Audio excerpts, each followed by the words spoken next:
Tonight, home at last.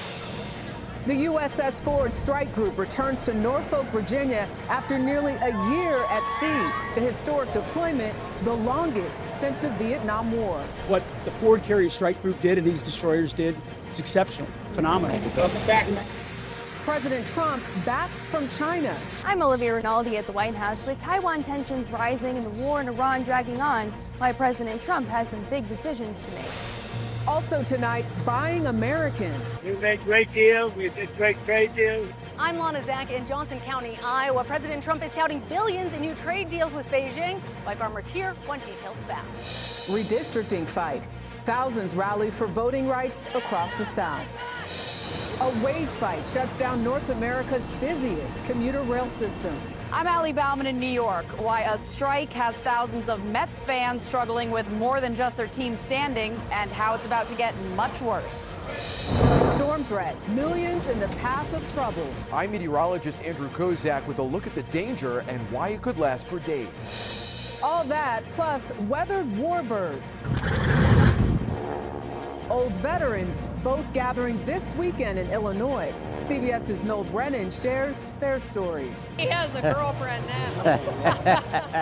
This is the CBS Weekend News from New York with Jerika Duncan.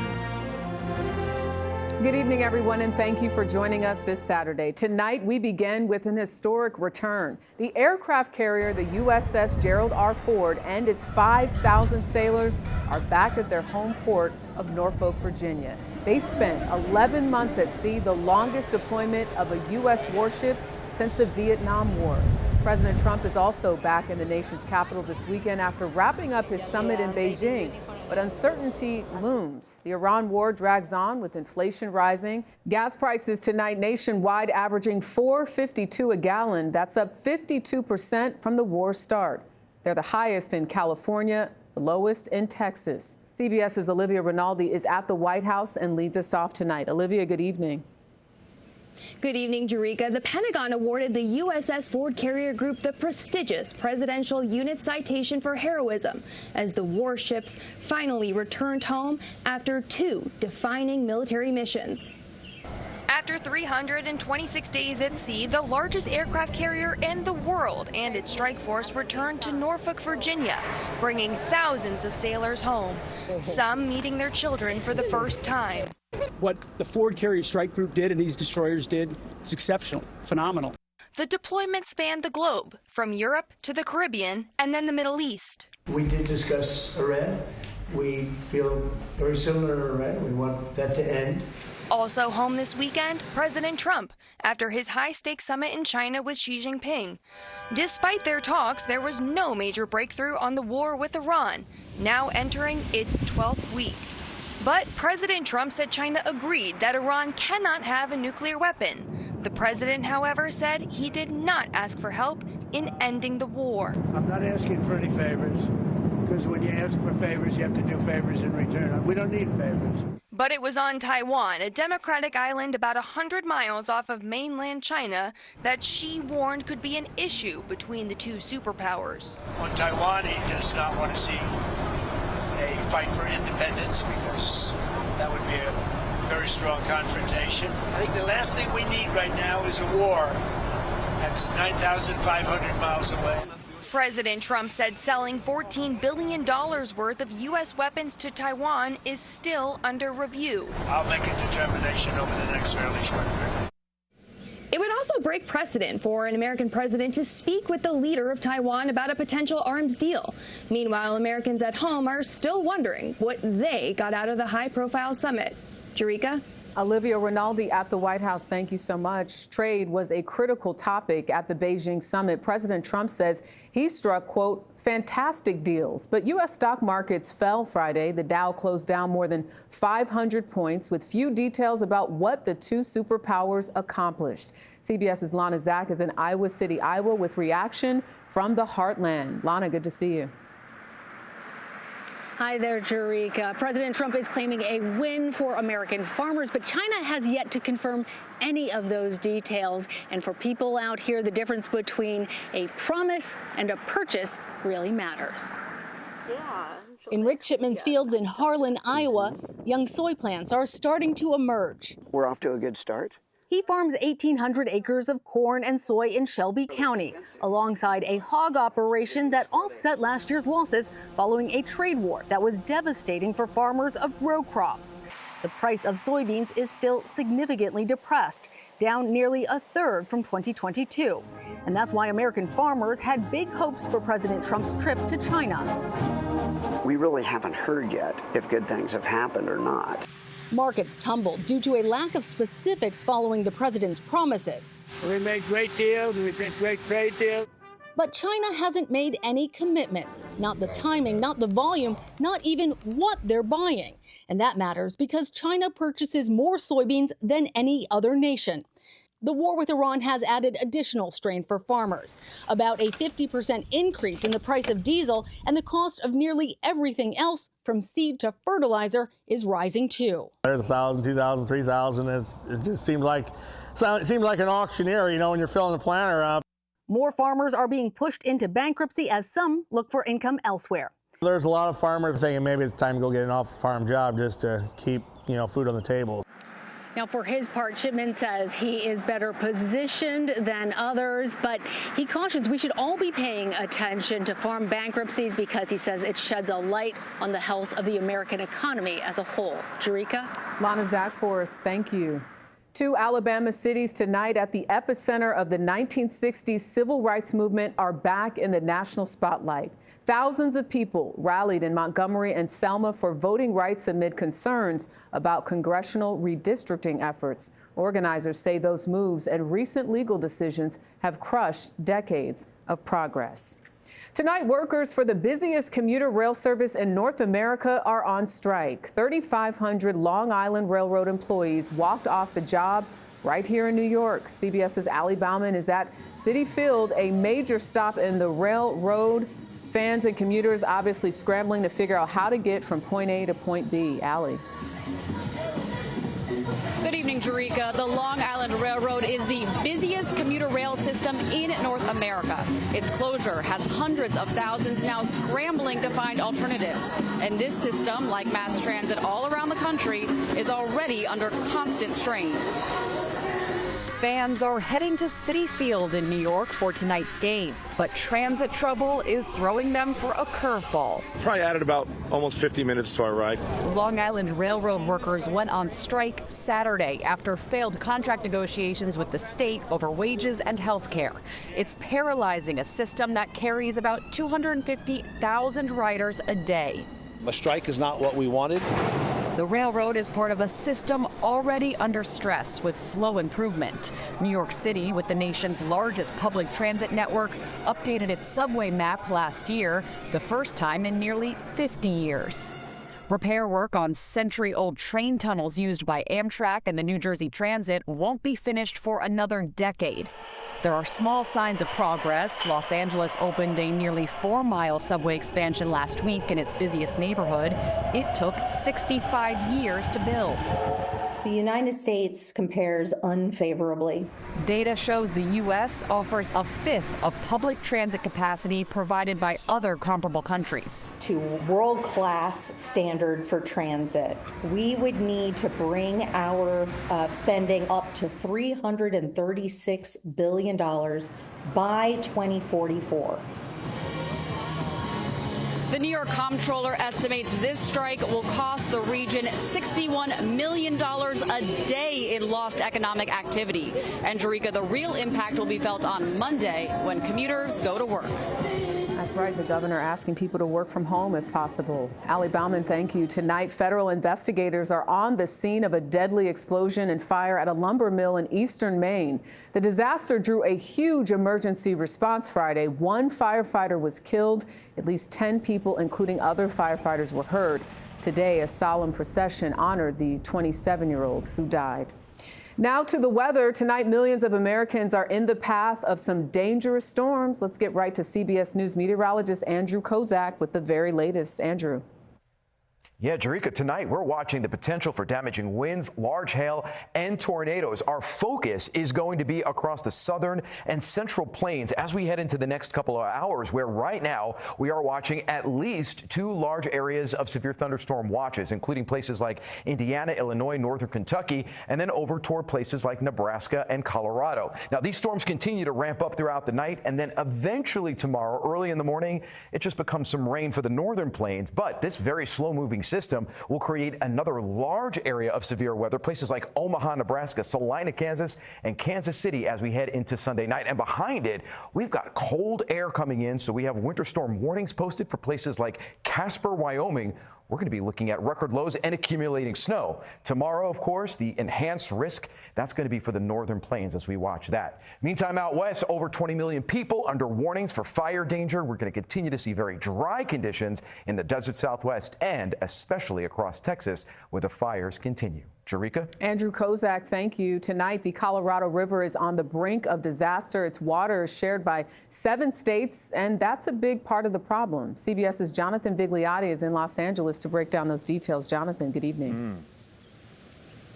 And Jerika, good evening to you. More than 40 million people rely on the Colorado River for water. Many here in the West take it for granted, but could now face new restrictions as the river continues to shrink.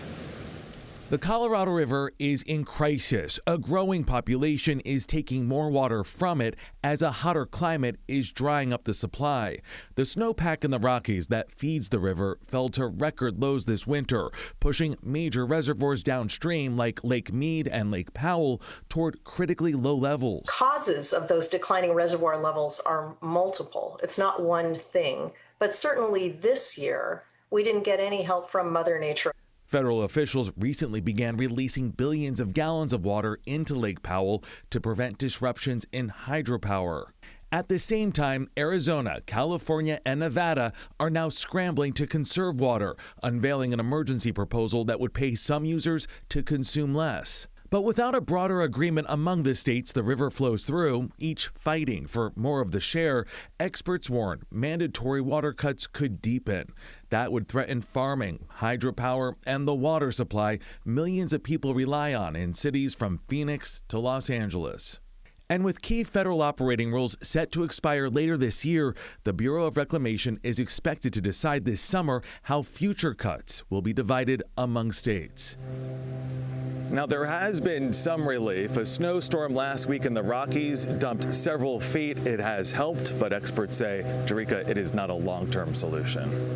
Jonathan Vigliotti, thank you. Straight ahead on the CBS Weekend News, the 6-year-old on a mission to conquer Yosemite's El Capitan. And also, I'm Adam Yamaguchi outside SoFi Stadium in Inglewood. With less than a month to go until the World Cup kicks off, why organizers are facing a backlash from fans and host cities.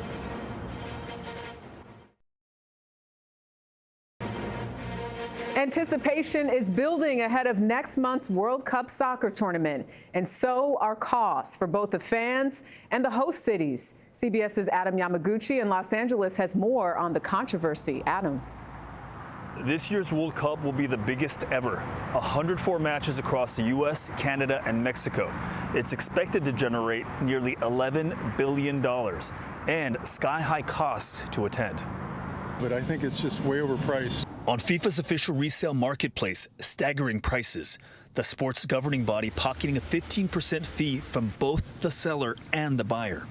If some people put on a resale market some tickets for the final at $2 million, number one, it doesn't mean that the tickets cost $2 million. FIFA President Gianni Infantino defended the pricing on the secondary market and joked if someone does pay $2 million, I will personally bring him a hot dog and a Coke. President Trump, when asked, said even he wouldn't pay $1,000 to watch the U.S. play Paraguay in the opener. California's Attorney General Rob Bonta also not buying in.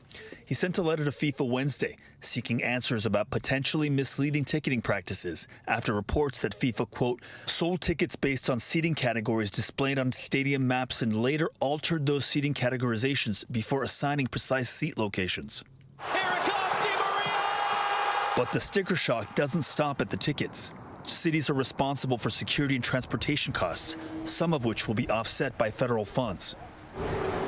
In New Jersey, where MetLife Stadium will host the final, NJ Transit announced round-trip fares at $98. The usual fare, $13 for Manhattan. Okay. NJ Transit CEO Chris Kaluri says the increased fare spares daily commuters from carrying the cost of transporting hundreds of thousands of fans. The fans who are going to the game should bear the burden of the cost. Vancouver, British Columbia, also pushing back, denying FIFA's request for a police motorcade for Infantino. In a statement, Mayor Ken Sims' office said, any transportation arrangements that are made will be appropriate, measured, and consistent with how Vancouver safely hosts major international events. Here in Inglewood, where the first U.S. match versus Paraguay is set for June 12th, we saw some of the highest tickets on the secondary market, priced at over $45,000. Adam Yamaguchi, CBS News, Inglewood. When in doubt, you could always watch on television. Well, still ahead on the CBS Weekend News, a high-risk recovery mission in the depths of the Indian Ocean. Stay with us.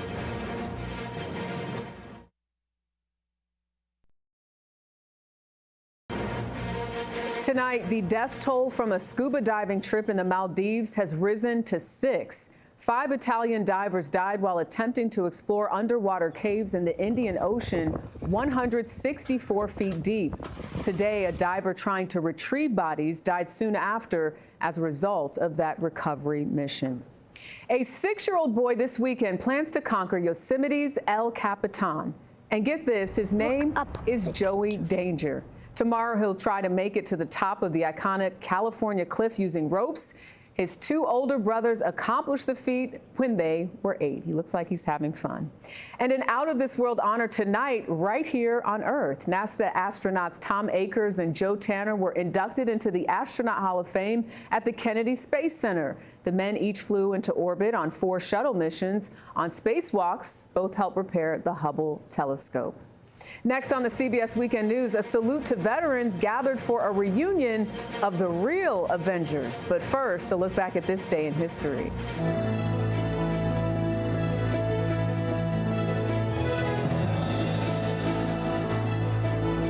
"35-year-old Japanese mountain climber Junko Tabei has become the first woman to reach the top of Mount Everest. History was made in Washington today. Queen Elizabeth became the first British monarch to address the United States Congress.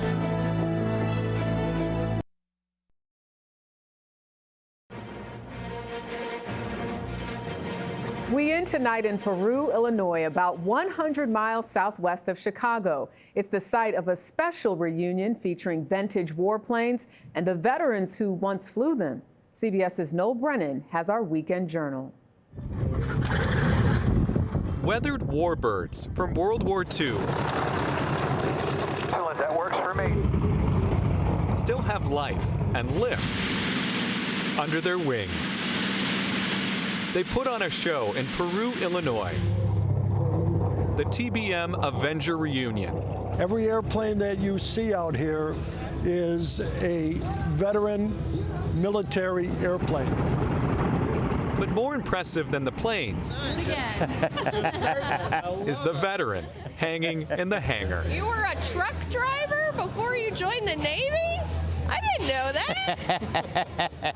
Alvin Gould is 100 now, but he was once a 17-year-old in the Navy, more nervous around girls than torpedo bombers. I'm not that shy around them now. He has a girlfriend now. A lifetime later, he still lives for that feeling of flying in a warbird. I probably have thousands of hours. As old as I am, I started at 17. Been flying for 83 years.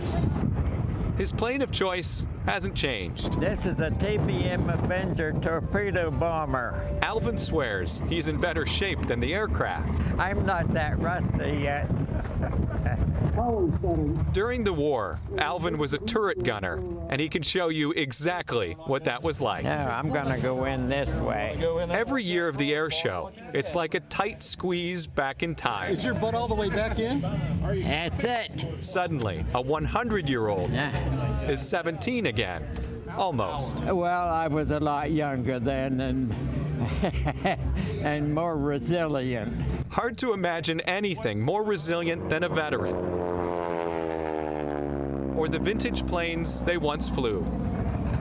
The TBM Avenger reunion reunites them both. Is there an air show like this anywhere else in the country? I don't believe so. That really honors veterans quite as much as we do. Peru will keep the show going for vets like Alvin. As long as there's life to live and lift under wings. Taps, Tim, start taps. Noel Brennan, CBS News, Peru, Illinois. They definitely still got it. Never rusty. Well, that is the CBS Weekend News for this Saturday. I'm Jerika Duncan in New York. We thank you for watching. Have a great night.